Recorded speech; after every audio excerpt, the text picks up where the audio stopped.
السلام علیکم دوستو، کیسے ہو؟ امید کرتا ہوں آپ سب خیریت سے ہوں گے۔ دوستو، آج اس ویڈیو میں آپ کو بتائیں گے مدینہ منورہ میں اسلام کا پھیلنا یعنی کیسے شروع ہوا۔ دوستو سنیں، مدینہ میں زیادہ تر آبادیاں قبیلہ اویس و خروج کی تھی۔ یہ لوگ مشرق اور بت پرست تھے۔ ان کے ساتھ جب کبھی قبیلہ اویس و خریج سے یہود کا مقابلہ ہوتا تو یہود کہا کرتے تھے کہ عنقریب آخری نبی مبعوث ہونے والے ہیں، ہم ان کی پیروی کریں گے اور ان کے ساتھ ہو کر تم کو قوم عاد اور قوم ارم کی طرح ہلاک و برباد کریں گے۔ جب حج کا موسم آیا تو قبیلہ خریج کے تقریباً 6 لوگ مکہ آئے۔ یہ نبوت کا 11واں سال تھا۔ حضور صلی اللہ علیہ وسلم ان کے پاس تشریف لے گئے، اسلام کی دعوت دی اور قرآن کی آیتیں پڑھ کر سنائی۔ ان لوگوں نے آپ صلی اللہ علیہ وسلم کو دیکھتے ہی پہچان لیا اور ایک دوسرے کو دیکھ کر کہنے لگے، خدا کی قسم، یہ وہی نبی ہے جس کا تذکرہ یہود کیا کرتے تھے۔ کہیں ایسا نہ ہو کہ اس کی سعادت کو حاصل کرنے میں یہود ہم سے آگے بڑھ جائے۔ پھر انہوں نے اسلام قبول کر لیا اور حضور صلی اللہ علیہ وسلم سے کہا کہ ہمارے اور یہود کے درمیان برابر لڑائی ہوتی رہتی ہے، اگر آپ اجازت دے تو دین اسلام کا ذکر وہاں جا کر کیا کریں، تاکہ وہ لوگ اگر اس دین کو قبول کر لیں گے تو ہمیشہ کے لیے لڑائی کو ختم ہو جائے اور آپس میں محبت پیدا ہو جائے، کیونکہ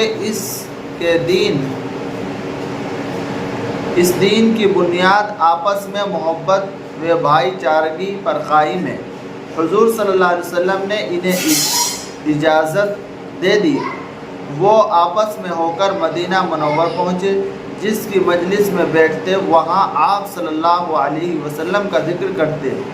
اس کا اثر یہ ہوا کہ مدینہ کا کوئی گھر باقی نہ رہا جہاں دین نہ پہنچا ہو۔ اللہ اکبر۔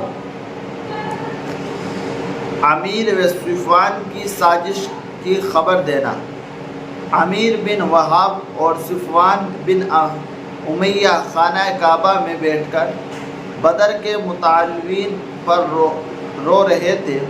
بالآخر دونوں میں پوشیدہ طور پر یہ سازش قرار پائی کہ امیر مدینہ جا کر آپ صلی اللہ علیہ وسلم کو دھوکے سے قتل کرائے، لہذا عمیر